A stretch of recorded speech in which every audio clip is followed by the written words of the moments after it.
नमस्कार देवियों और सज्जनों। हम लोग अब तक 10 रामायणियों पर विचार कर चुके हैं।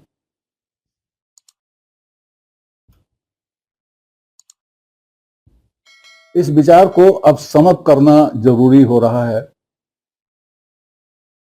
क्योंकि इतने तरह की बातें हो गई हैं, इतने तरह की बातें कबीर साहब ने हम लोगों को परोस दिया है कि समझना मुश्किल हो रहा है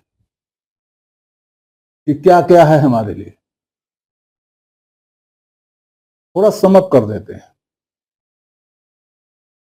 एक बहुत प्रसिद्ध साखी है महात्मा कबीर की।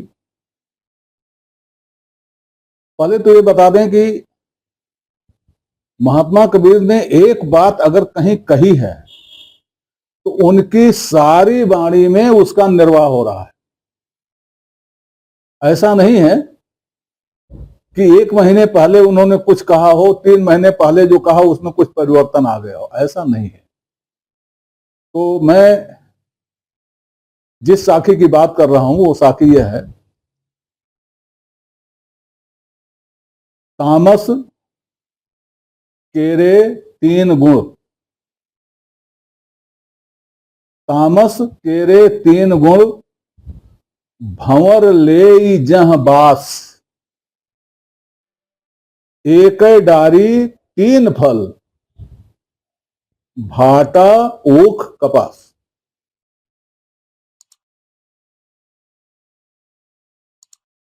इस साखी को सुनकर कुछ लोग तो इतने पढ़े लिखे होते हैं कि वो सुनाने वाले को दौड़ाने लगते हैं। मजाक करते हो। और कुछ लोग इतने पढ़े लिखे होते हैं जो कहते हैं कबीर पर उंगली उठाते हो। अब तक जो हमने आपने वार्ता किया वह यही साखी, उसमें यह साखी भी है।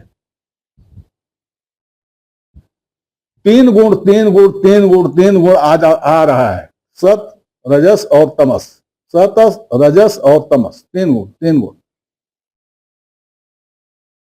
और 3 गुण से संबंधित ब्रह्मा विष्णु महेश, ब्रह्मा विष्णु महेश, ब्रह्मा विष्णु महेश आ रहे हैं। पहले आए ताके हरि ब्रह्मा त्रिपुरारी। किसके? अंतर्ज्योत सबद एक नारी के हरि ब्रह्मा त्रिपुरारी। फिर आया इच्छा रूप नारी अवतरी, तासु नाम गायत्री धरी, तेहि नारी के पुत्र 3 भयउ। पुत्र हो गए किसी के। उसके बाद में आगे आए प्रकट हुए। ये 3 तरह की चीजें आपने देखा।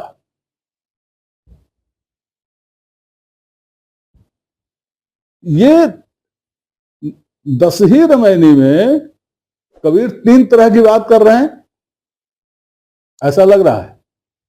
लेकिन ऐसा लग नहीं रहा है, ऐसा लगना नहीं चाहिए। अगर ऐसा लग रहा है तो इसका मतलब कि हमारा, जिसको कहते हैं बातचीत की भाषा में, हमारा फंडा क्लियर नहीं हुआ। यह सृष्टि ही त्रिगुणमयी है। ब्रह्मा विष्णु महेश त्रिगुणमयी हैं, हम त्रिगुणमयी हैं। यह सृष्टि भी त्रिगुणमयी है। सृष्टि स्वयं में ही त्रिगुणमयी है। तामस केरे 3 गुण, यही तामस सृष्टि है, यही तामस माया है।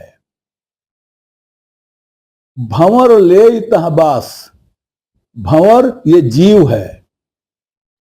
यह जीव इसी में वास लेता है। वास का अर्थ बता दिया था मैंने। वासना से वास बना है। वासना में क्या क्या है? वासनाओं में जितनी ही खराब चीजें अध्यात्म में कही गई हैं वो सब हैं वासना में। क्रोध, लोभ, मोह, मद, अहंकार सब वासना में है। तो तामस केरे 3 गुण और भंवर ले इतः बास, यह जीव उन्हीं में वास करता है, वास लेता है, आनंद लेता है। और देखिए तीनों को गुण कहा गया है। वैसे हमारे दिमाग में आता है सत्व बढ़िया, रजस थोड़ा कम बढ़िया, तमस खराब। लेकिन भाई गुण तो तीनों को कहा गया है, तो इसमें कौन अच्छा है, कौन बुरा, कौन खराब है? ये हमारी सोच की बात है कि कौन अच्छा है, कौन बुरा है, कौन खराब है। अब इसको एक उदाहरण से समझिए।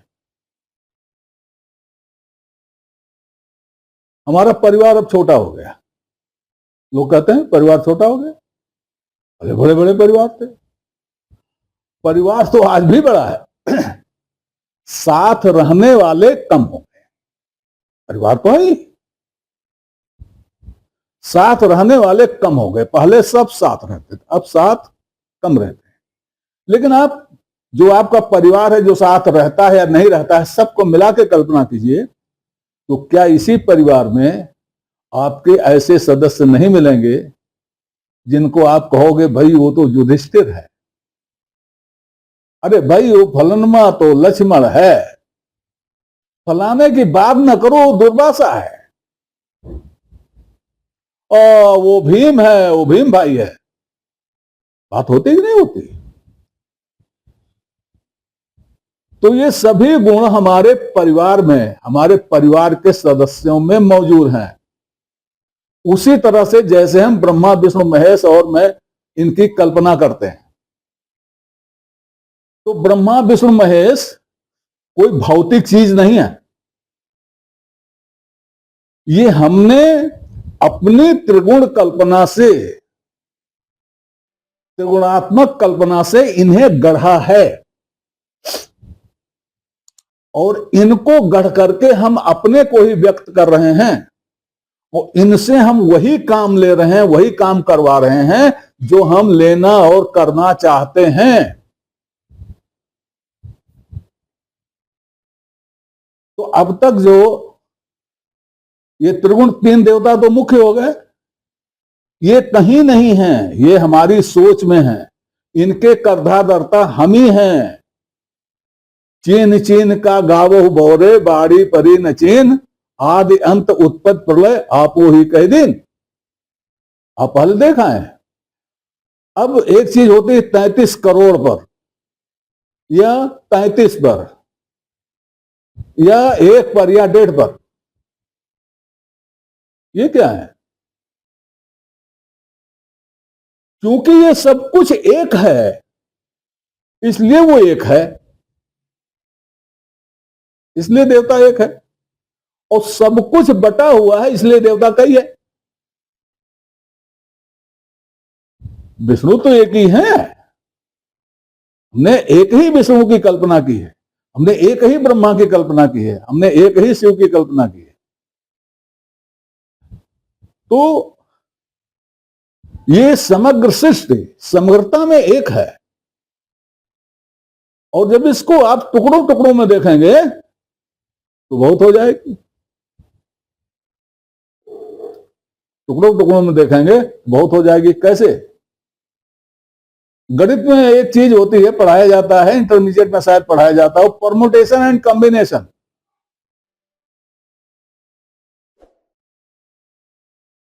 तीन चीजें हैं, ए बी सी। अब ए बी सी के 3 के ग्रुप बनाओ, कितने बनेंगे? 3 ही थोड़े बनेंगे। एबीसी हो जाएगा, बीसीए हो जाएगा, और सीएबी हो जाएगा, और तमाम हो जाएगा इसमें अदल बदल करके।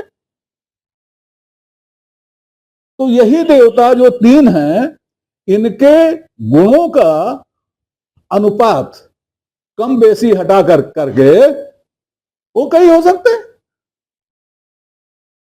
जैसे कहा जाता है कि प्राइमरी रंग 4 हैं। इन 4 प्राइमरी रंगों से कितने रंग हैं आजकल? इतने रंग हैं कि उनकी गिनती नहीं हो सकती। क्यों? अनुपात में घटोत्तरी बढ़ोतरी, घटोत्तरी बढ़ोतरी। तो जब हमने 3 की कल्पना की और 3 की कल्पना हमारी सफल रही,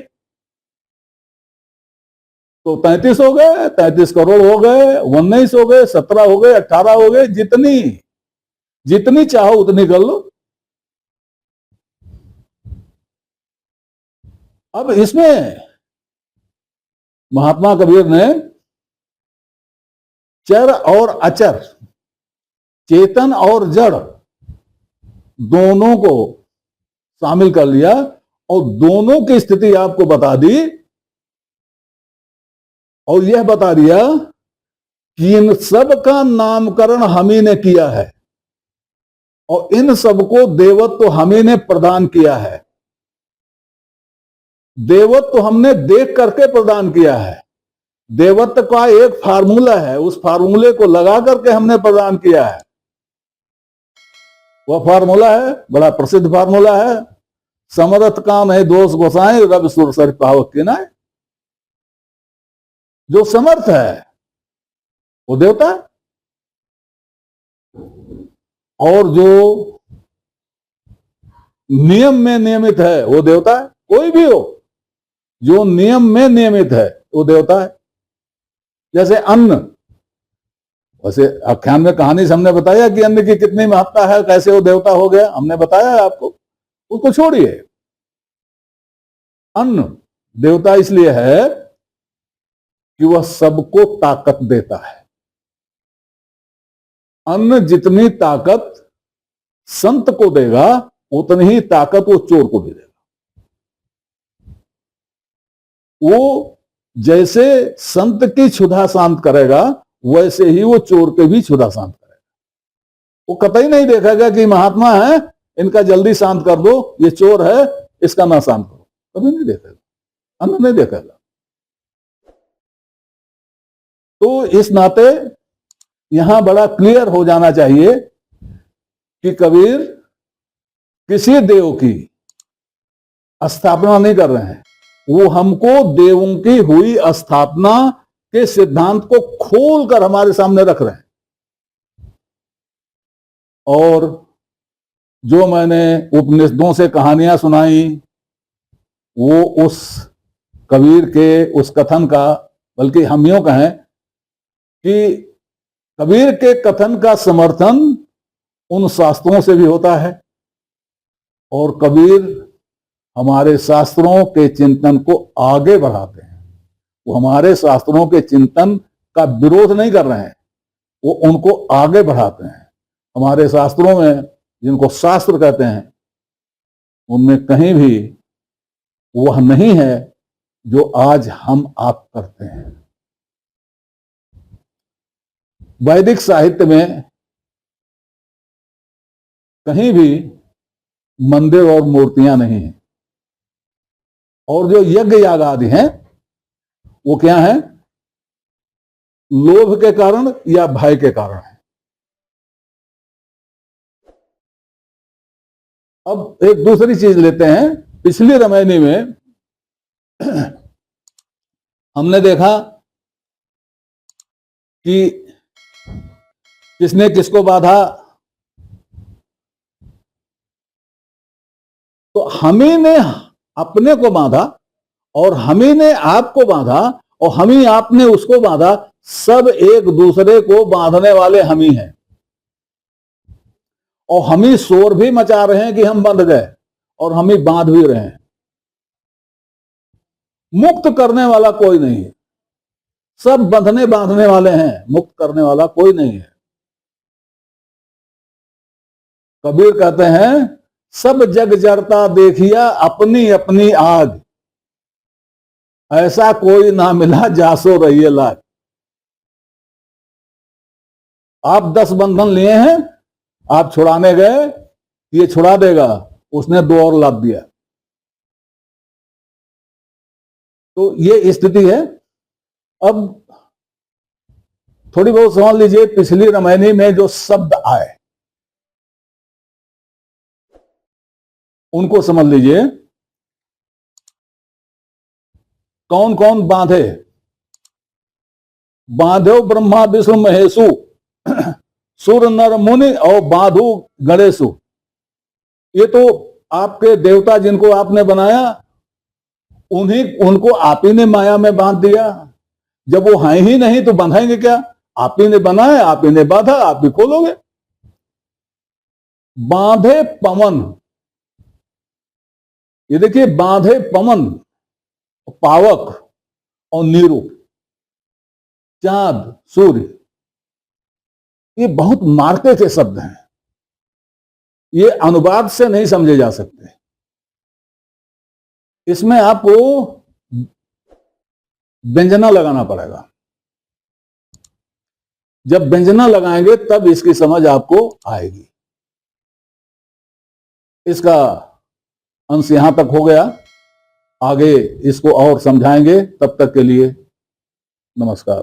आपसे निवेदन है कि श्रृंखला को अपनी लाइक दें, इसको सब्सक्राइब करें और कमेंट बॉक्स में जाकर अपनी टिप्पणी प्रस्तुत करें, अपनी जिज्ञासा व्यक्त करें, अपने प्रश्न पूछें। यथा समय आपकी जिज्ञासाओं और प्रश्नों का समाधान करने का प्रयास किया जाएगा। धन्यवाद।